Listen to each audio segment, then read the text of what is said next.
नमस्कार, स्वागत है आपका दुनिया की आवाज पर। मैं राहुल चौहान और आज हमारे साथ भाजपा के युवा नेता और अखिल भारतीय गुज्जर देव सेना के युवा प्रदेश सचिव प्रताप चौधरी हमारे साथ मौजूद है। हम इनसे बात करेंगे 2024 का जो लोकसभा चुनाव नजदीक आ रहा है और युवा की जो मांग है, हम इनसे पूछेंगे भाई युवा जो इस चुनाव में क्या क्या मुद्दे लेकर अब की बार जाएगा, उसके बारे में थोड़ी बात करेंगे। तो मैं इनका अपने चैनल पर स्वागत करता हूं। स्वागत है जी आपका। स्वागत जी, धन्यवाद जी। राहुल चौहान जी, आपका भी बहुत बहुत स्वागत। तो जी 2024 का लोकसभा चुनाव धीरे धीरे नजदीक आ रहा है और जो पार्टियां अपनी गतिविधियां धीरे धीरे चालू कर रही है, तो उसके बारे में थोड़ा सा हम आपसे पूछना चाहते हैं कि क्या अब की बार मुद्दे जो है चुनाव में जा रहे हैं। मुद्दा विकास का है और पार्टी के जो विकास पार्टी ने किया है, इन लगभग 9 साल मोदी सरकार के हो चुके हैं। दूसरा कार्यकाल मोदी जी का चला हुआ है। सरकार जो है अपने विकास के मुद्दों को लेकर जनता के बीच में पहुंचेगी।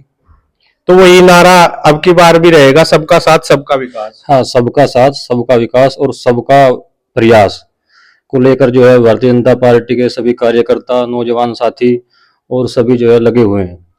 तो मैं पूछना चाहूंगा क्योंकि विपक्ष के बहुत ही आरोप जो है सरकार पर लगाए जा रहे हैं, चाहे वो किसान को लेकर हो, चाहे वो युवा रोजगार को लेकर हो, नौकरी को लेकर हो, तो कई तरह के आरोप सरकार पर लगाए गए। अगर सबसे बड़ा आरोप लगाया गया है तो वो है किसानों का जो गन्ना भुगतान है, क्योंकि जो शामली डिस्ट्रिक्ट के तीनों मिल जो कि इस शक के घेरे में है कि तीनों मिलों का बकाया भुगतान अभी तक भी पूर्ण नहीं हुआ है, तो उसके बारे में मैं पूछना चाहूंगा कि सरकार में बात होती है या नहीं।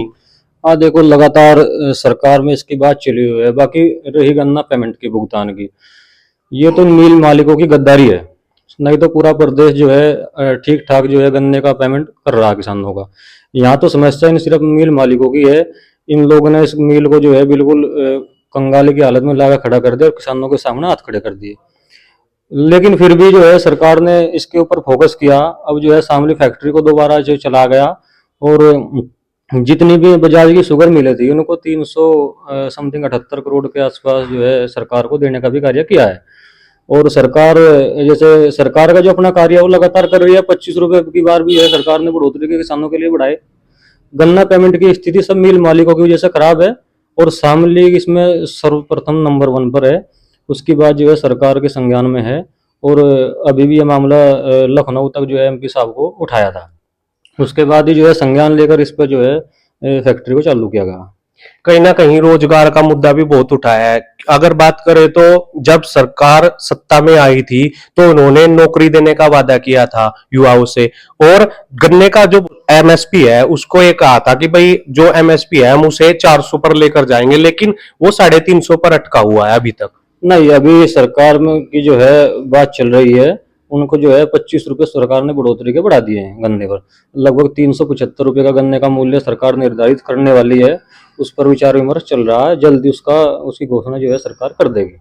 तो मैं थोड़ा सा टिकट के बारे में पूछना चाहूंगा, क्योंकि जो बात अभी खुली नहीं है टिकट के बारे में और तरह तरह की बातें प्रदीप चौधरी पर, अभी हम पीछे एक गांव में थे कि अगर भाई प्रदीप चौधरी का अगर टिकट होगा तो प्रदीप चौधरी से काफी जनता नाराज है।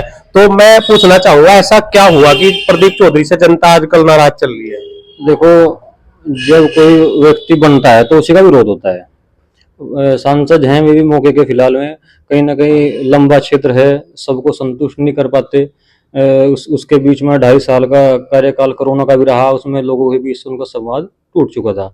बाकी कोरोना के बाद जो उनकी निधि थी उनसे मैं अपने विकास के कार्यों में लगा रहे और लोगों से संवाद भी लगभग लगभग बना रहे हैं। और रही बात टिकट की, टिकट जो है डेमोक्रेसी है, सबको अधिकार है पार्टी के अंदर मांगने का। लेकिन पार्टी के सभी कार्यकर्ता का जो कैंडिडेट है फूल का निशान है। इसमें ये नहीं है कि भाई कोई व्यक्तिगत तालमेल है कि भाई प्रदीप चौधरी का होगा इसी से दिया जाएगा। किसी का भी हो जो फूल के निशान को वोट दिया जाएगा। और मैं आपके माध्यम से, आपके चैनल के माध्यम से एक और आपको के सामने बात रखूंगा। अभी जो तरह तरह की चर्चाएं चल रही हैं कि भाई उधर सहारनपुर वाले लोग कह रहे हैं कि मनीष चौहान का टिकट अगर होगा तो भाई हम कैसे वोट दे देंगे। इन बातों को जो है थोड़ा ध्यान में रखें, ऐसी बात नहीं करनी चाहिए, क्योंकि हमारा जो कैंडिडेट है वो कमल का फूल है। हमारे लिए किसी का भी टिकट हो जो हमें उससे कोई मतलब नहीं है। हम जो है भारतीय जनता पार्टी के कार्यकर्ता हैं और उसी को वोट दी जाएगी। तो मैं जैसा आप भी युवा सचिव हो, तो मैं युवाओं के लिए अब की बार भाजपा के क्या क्या जो वो है देखना चाहूंगा, क्योंकि भाई युवा बहुत ही आस लगा करके पिछली बार युवाओं ने भाजपा को वोट दिया था। तो अब की बार युवा को क्या मिलेगा अगर युवा भाजपा की तरफ जाए तो? भाजपा सरकार में युवाओं के लिए रोजगार जो है सबसे मेन मुद्दा है, और युवाओं को रोजगार भारतीय जनता पार्टी ने दिया भी है। अभी पिछले जब सरकारें थी, समाजवादी की सरकार रही, उस सरकार में एक एएसआई की भर्ती पेंडिंग थी, यूपी पुलिस की भर्ती पेंडिंग थी। भारतीय जनता पार्टी की जब हमारी सरकार आई तो उनको जो है उस पर संज्ञान लेकर उनको बहाल कराया। उसके बाद लगभग लगभग 75,000 वैकेंसी पुलिस में निकली, और जो भी बच्चे काबिल हैं, पढ़े लिखे हैं, उनके लिए सरकार रोजगार मेलों के माध्यम से उनको रोजगार देने का भी कार्य कर रही, और आगे भविष्य में भी करेगी। आपकी सरकार जब सत्ता में आई थी तो वादे बहुत किए थे, चाहे वो एमएसपी को लेकर हो, चाहे वो किसी भी मुद्दे को लेकर हो। एक मुद्दा बहुत बड़ा उभर के आया था काले धन का। तो कहीं जब हम जाते हैं तो उसकी चर्चा बहुत होती है कि भाई काला धन वापस आएगा और 15-15 लाख खाते में आएंगे, ये वादा करके सरकार आई थी, लेकिन आया कुछ नहीं है। देखो, काले धन से समस्या उन लोगों के हैं जो लोग भ्रष्टाचारी रहे। मीडियम वर्ग के लोग जो अपने मेहनत मजदूरी कमेरे लोग हैं, उन्हें उस काले धन से कोई दिक्कत नहीं है। उन लोगों ने उससे फायदा हुआ। जिन लोगों ने ये काली कमाई करके लोगों का जो चौपट धंधा चौपट कर दिया था, उनके लिए नुकसान है, और आगे आने वाले समय भी उन्हीं के लिए नुकसान है। बाकी किसी मध्यम वर्ग को इस काले धन से ना कोई नुकसान है, और ना ही कोई सरकार ने कोई ऐसी वादा खिलाफी की। जो वादे किए थे उन पर सरकार खरा उतर रही है, और आगे भविष्य में भी उतरने का कार्य करती रहेगी। एक जो किसान निधि है, किसानों के जो खाते में 2-2 हजार रुपए की योजना जो मोदी सरकार ने चलाई है, कुछ किसानों का कहना है कि वो कुछ ही लोगों को मिल पाती है, यानी कुछ ही टिक वाइज जो किसान है उन्हीं को मिल रही है और सभी के खाते में नहीं पहुंच रही है। वो क्या कारण है? ऐसा कुछ नहीं है, ये सेंट्रल गवर्नमेंट की योजना है। इसमें जो भी व्यक्ति पात्र हैं उनको सम्मान निधि देने का कार्य किया जा रहा है। हो सकता है बाय मिस्टेक में अपने किसी कागजात को पूरा करने में कहीं गड़बड़ होगी उन लोगों की, नहीं तो ऐसा कुछ नहीं है। ना किसी के साथ कोई भेदभाव है, ना आगे रहेगा। भारतीय जनता पार्टी की सरकार, माननीय प्रधानमंत्री श्री नरेंद्र मोदी जी जो हैं, एक सच्चे और ईमानदार व्यक्ति हैं, और उनके लिए पूरा देश एक समान है। वो सबके लिए समान कार्य करते हैं। सम्मान निधि हो या कोई शौचालय हो या वही प्रधानमंत्री आवास योजना हो, कोई भी योजना हो, अंतिम छोर तक पहुंचती है।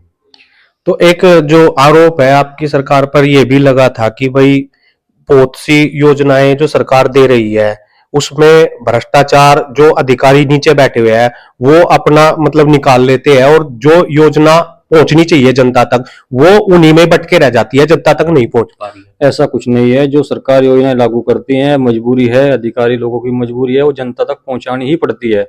कोई भी अधिकारी अगर इसमें कोई घालमेल करता है तो उसके खिलाफ सख्त से सख्त कार्रवाई सरकार अमल में लाती है।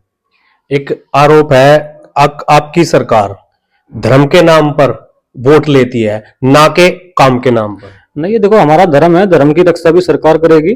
बाकी काम के नाम पर ही वोट ली है। धर्म के नाम पर सरकार ने कभी कोई एजेंडा था ही नहीं, और ना अब है। सिर्फ सरकार का जो एक एक कार्य करता है उस सरकार की उपलब्धियों को लेकर ही जनता के बीच में पहुंचता है, न कि किसी धर्म को लेकर। तो आप मेरे चैनल के माध्यम से अब की बार युवाओं को, किसानों को और जो भी जनता वोटिंग करने जाएगी उनको क्या संदेश देना चाहते हैं? संदेश तो देखो पहले भी यही था, आगे भी ये सरकार ने जो वादे किए थे उन पे सरकार खरा उतर रही है, और आगे भी युवाओं के लिए भी रोजगार के अवसर सरकार देंगी। किसानों के लिए सरकार लगी हुई है भाई। किसानों के लिए एमएसपी गेहूं की बढ़ी, धान की बढ़ी, अच्छा रेट रहा धानों का भी। गन्ने पे भी सरकार जो है रेट बढ़ाने जा रही है।